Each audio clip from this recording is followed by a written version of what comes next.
I'd like to call the November meeting of the Richmond Parks and Recreation Board to order. The mission of the Richmond Parks Board, the Richmond Parks and Recreation Department provides for the positive development and well-being of the Richmond community through the provision of parks, greenways, trails, and recreational programming and facilities, while working in cooperation with other service providers and partners in the community to maximize all available resources. No special guests. The contractual vendors. Yeah, I'm sorry, that should not have been on there. Okay. So we need to remove that. Just checking because that's what it said. Probably need to amend the agenda to remove that. I apologize. Okay. I'll make a motion to amend the agenda to remove item 4, opening of 2024 contractual vendors, and take under advisement. Is there a second? Second. All in favor? Aye. Opposed? Approval of minutes. Everybody read the minutes? Approval of minutes from the October 16th meeting. Entertain a motion for approval. So moved. Second. All in favor? Aye. Administration report. Yeah, if you will turn your chairs, I'm going to kind of go through a quick summary here of some things that have happened in the last couple months. So this is very exciting. This is where we've been staking out for the survey for our gorge project here, and the survey has actually been finalized for the phase 1. So I just kind of wanted to show you that. There's some conceptuals here. I'm sure you remember those from your gorge plan, but just to highlight some of those conceptuals because we've been using those quite a bit in the help plan and some other things, and just wanted to draw your attention to those. Wanted to show you some of the handiwork of some of our techs, our tech 2, Nick Clinton. He was able to paint this, and some of these things in our parks you may not actually see, but it actually makes a huge difference when we're able to beautify things like this, get them power washed and also painted when they were looking in disarray. So it just makes a huge difference to have those painted, and I'm very excited about that. We also had a group come out from the pickleball club and do some nice cleaning around the frontage of Glenn Miller, and so we just want to say thank you to them because they did a super job, and we appreciate their time and their volunteering to make Glenn Miller the best that it can be. Here's another example of Nick's handiwork and his painting along the guardrail here at the pond. Some things that sometimes go unnoticed, but I just wanted to draw your attention to what the difference it makes, especially around the pond. Also, I had the pleasure of the last couple months being involved in the market a lot more than normal, so I have a lot of really cool pictures with our coordinator actually being on maternity leave. I was very involved in the market, and it was so fun. This is Wyatt, and this is our park ranger, Wyatt. He's a fun addition to the park team, and then he was meeting the fire dog, Daisy. So this is kind of a cool little picture I wanted to show you. Wyatt does a really good job of helping us at Middle Fork and also here at the Parks Department, making sure here at Glenn Miller, making sure the geese know where their place really is. Here is our new backhoe, and this is something that we are very excited to be able to get, thanks to the mayor and the lit funds that were set aside for this, and so I just wanted to show that. Here's another some vendors, and what the truck has been a very essential piece to not only the market but also to our Food Truck Wednesday, and so I was running that this summer too a little bit, and that was totally fun. If you missed any of the renovation of the tennis courts, I wanted to make sure you got to see that. A little graffiti that happens on occasion, and I wanted to kind of draw your attention to the fact that we do have graffiti removal, but this is a constant for us. We're constantly getting this removed from playgrounds and from other areas. We're able to put up all new nets on the tennis courts, which were exciting. We were able to vote for the market.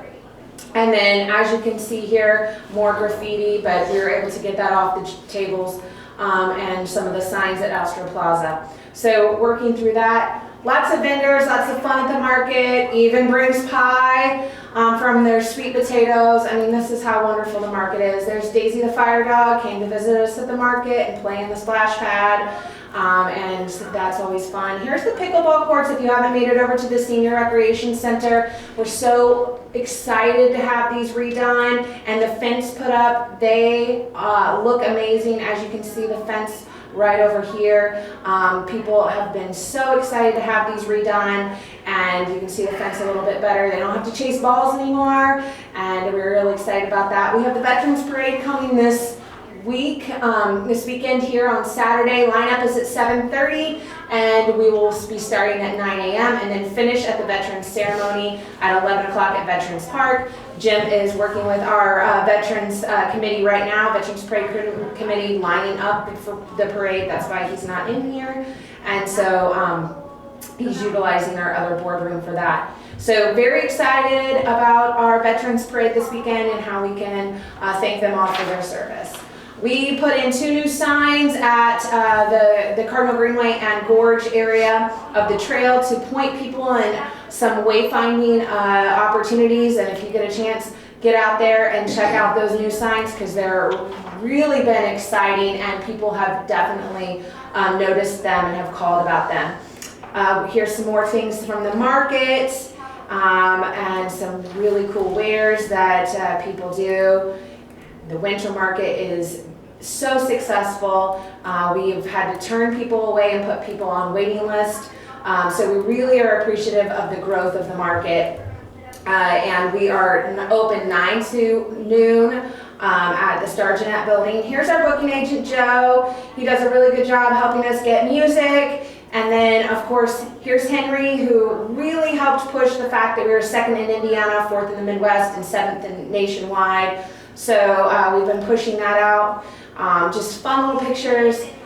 This is John. He is our intern from Earlham. He's from Bolivia, and he is working with us on our grants from the Indiana Department of Health. So he's helping with kids activities and fun things that are happening at the market for accessibility and SNAP promotion. So that's been really great and very exciting. Here is a picture of the dam removal. The Weir Dam is complete and completely removed. All the rebar's out, all the metal's out, and so that's very exciting. But it was really neat to watch and very fun to just kind of get down there and see what needed to happen. And it's really nice to be able to kind of have that done and complete. Here's where the mussel extraction was going on, to pick up the mussels and locate them down at the end of the riverway. So that was a fun opportunity too. And we had a lot of volunteers who worked on that.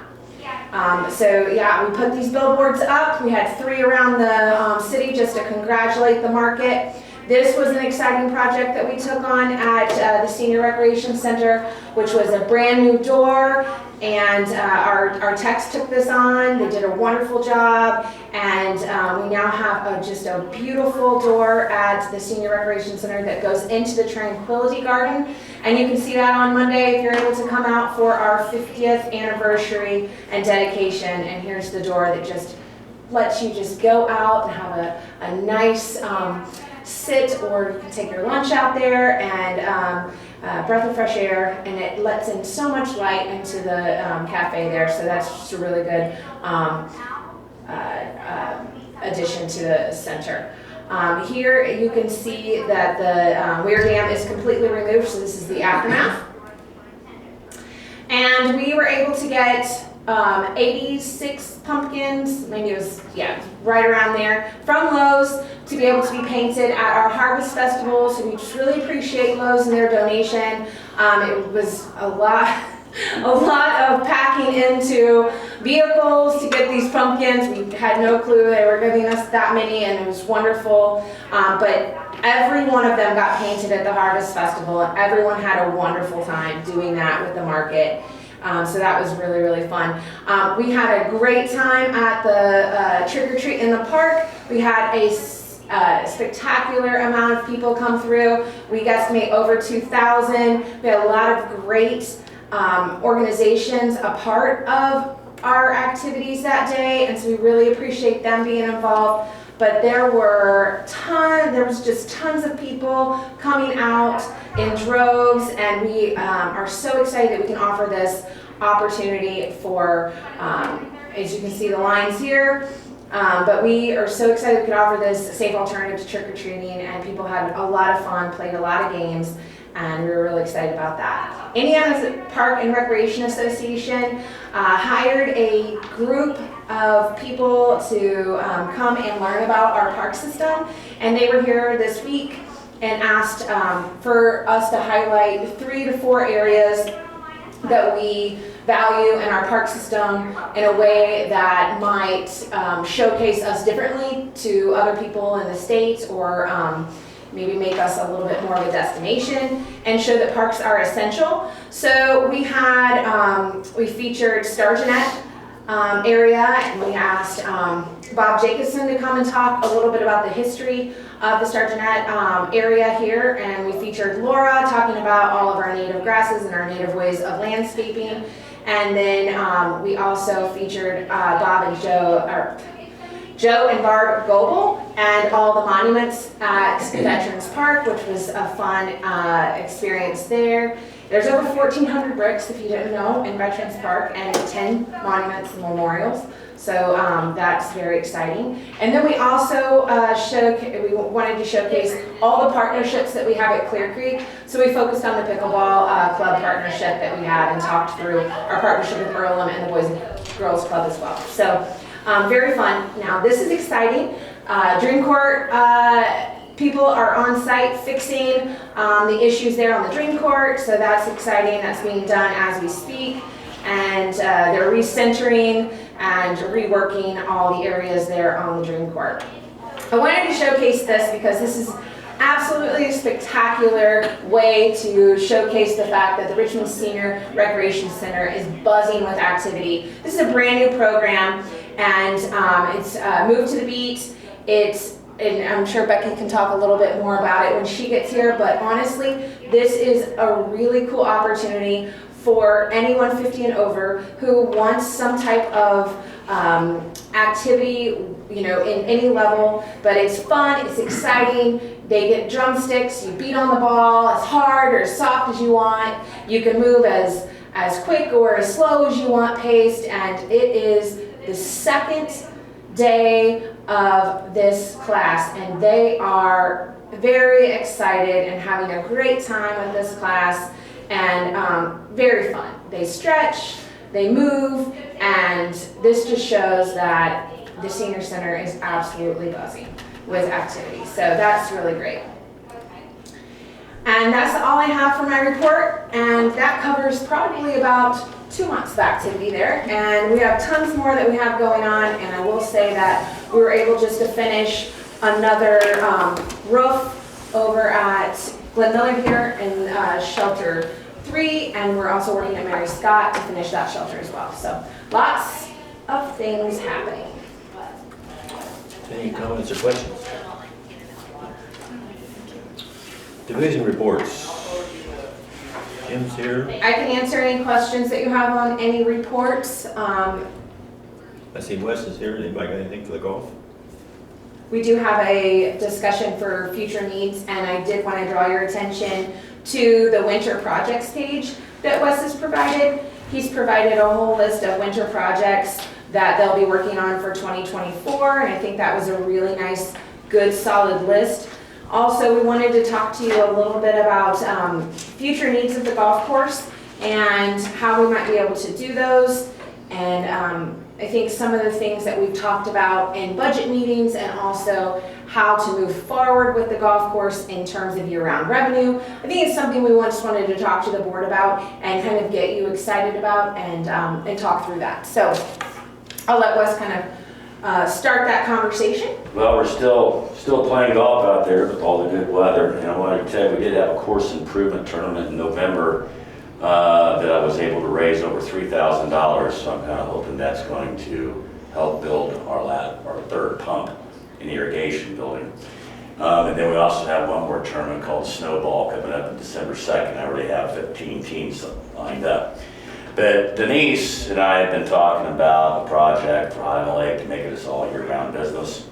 And what I have for you here underneath this magical blanket is I've made a 3D model of the original clubhouse. And there's a banquet room here that we would like to tear down and build this structure.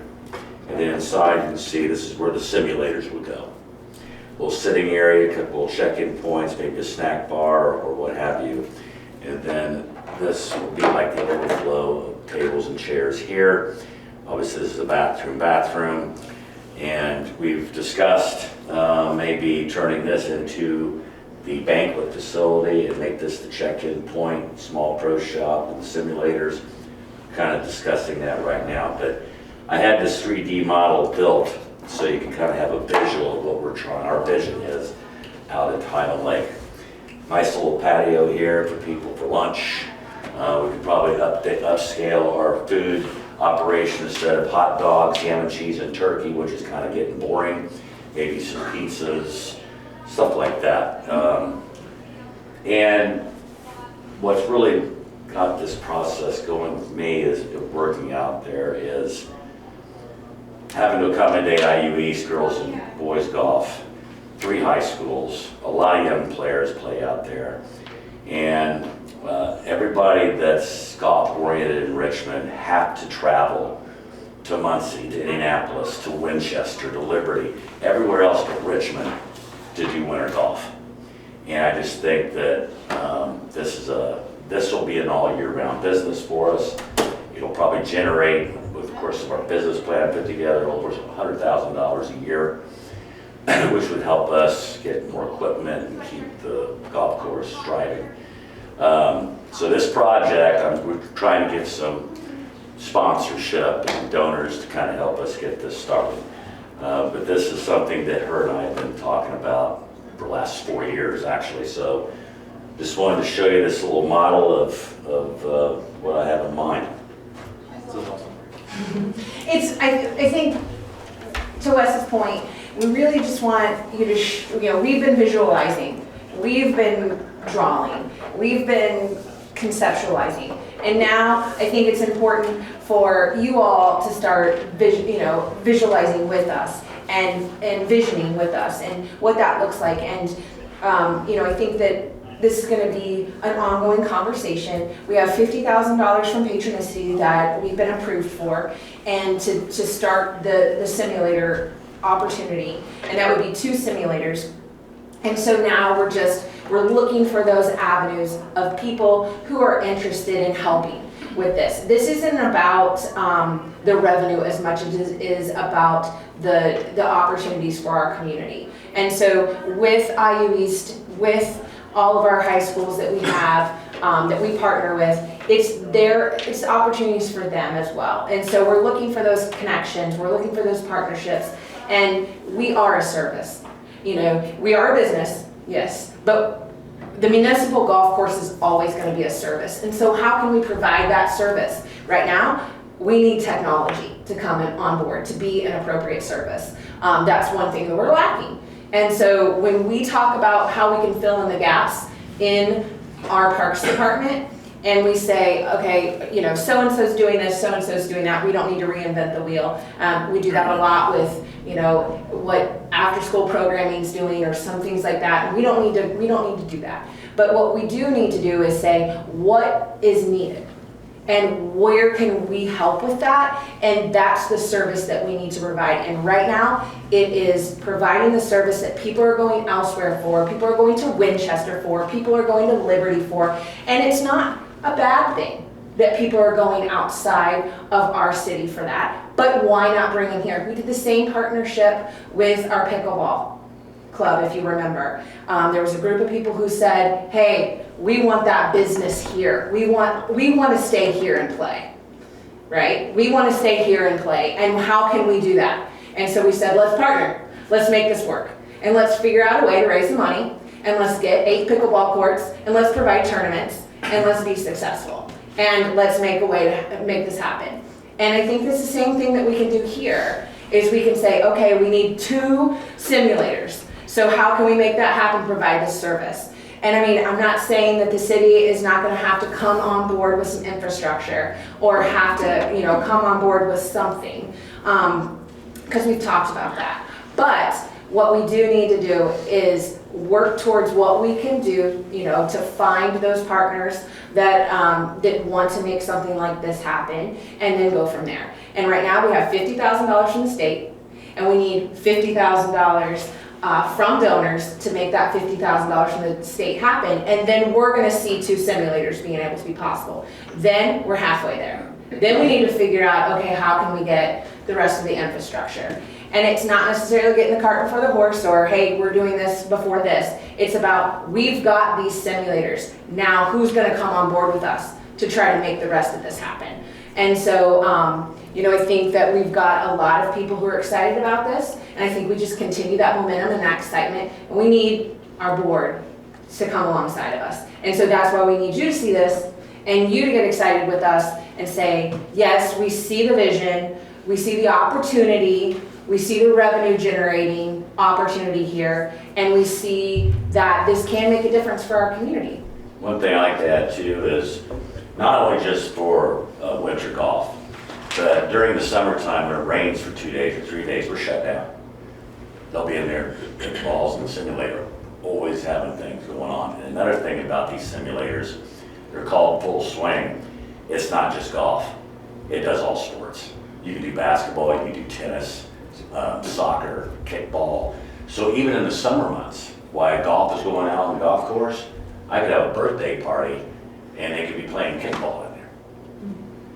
So it's All tons of simulations. opportunity, and you know, we've Just a been neat idea. working on streamlining this approach and be able to find potential donors and partners to come alongside. And so I think we were just at this point where we just wanted you all to just kind of see that vision. And if you have any ideas or questions or comments or feedback, we'd love to hear that. And then it doesn't have to be today, but you can email those to both Wes and I, or just Wes or whatever. But I think it's important that you're involved, and like I said, as excited about it as we are. And it might take a little while. I'm not saying it's gonna be tomorrow, but it's something that we're definitely working towards. You know, I have a banquet room there that's kind of outdated. It never gets rented. It's just a space that's worthless. And I just want to replace it with something that's exciting for the community and revenue driven. So that's kind of how it all started. So where would you, from the, I guess the doors that go into that room, that's where you'd, Yes. you'd basically have to rebuild that section of the. No, see right here's the Yeah, original door. That's going to go in here. There's a door back here. Okay, There's a door to the side. okay. And then there's going to be doors in the front. They have to be built towards the north. The south of where that banquet room is the septic. So you have to build out north. That's why you see the kind of the That's car kind of why path. it's offset, because the banquet room's kind of like in the middle of this, but right outside of that is our septic line, and we can't build on top of it. So you couldn't build out towards the parking lot. And then you've got a sidewalk Built into out here, the so you couldn't go this way, so we went that way. There's gonna have to be some reconstruction with the cart paths, but that shouldn't be a big deal. And we're keeping the original clubhouse, so we're trying to be cost efficient, just trying to add something for the community to use. And I know they're going elsewhere, because I'm in the golf industry. I hear it. I even go myself. I've got people who play in league. They go up to Winchester every Wednesday night to play in league. And they're buying food, buying gloves, buying beer. The other thing is to note is that is a 50 by 20 building. It just has a 14-foot ceiling. So it's not a huge building to accommodate. That's why I have to have the building, because I only have 8-foot ceilings in the old building. I can't swing it. So I think that's something to note, is that to accommodate 2 simulators and a space, that could be a check-in facility and seating area. It could be a 50 by 20. And we've had inspectors come out. We've had people look at the building. Fire marshal. Can we raise the ceiling? We've kind of done everything we possibly can to try to make this happen with what we have. And they all just say, you know, you just need to tear it down, build a pole barn structure. That's all you need. And plus the banquet room has so many windows, you need some darkness so you can see the protection. So, Thank you, Wes. you're welcome. Thank you. Thank you. Thanks. Okay, Recreation Center. I pretty much told you a lot about what has happened the last month on recreation and with the Senior Recreation Center. I did want to draw your attention to the 50-year card that you received, the invitation. We'd love for you to attend on Monday. That's from 1 to 3. The proclamation will be at 1, and then there'll be kind of a special dedication, and then there'll be light refreshments and such. So if you can stop by, there is a really cool presentation and booth that has over the years of the Richmond Senior Recreation Center. It's really neat. They have set up, they have that same thing set up for widow person services. So that's really, really great. Okay, Farmers Market. Quick question. Excuse me, I'm sorry. It says RSVP. How do we RSVP? You can just reach out to the center if you tell me. Thank you. Any other questions?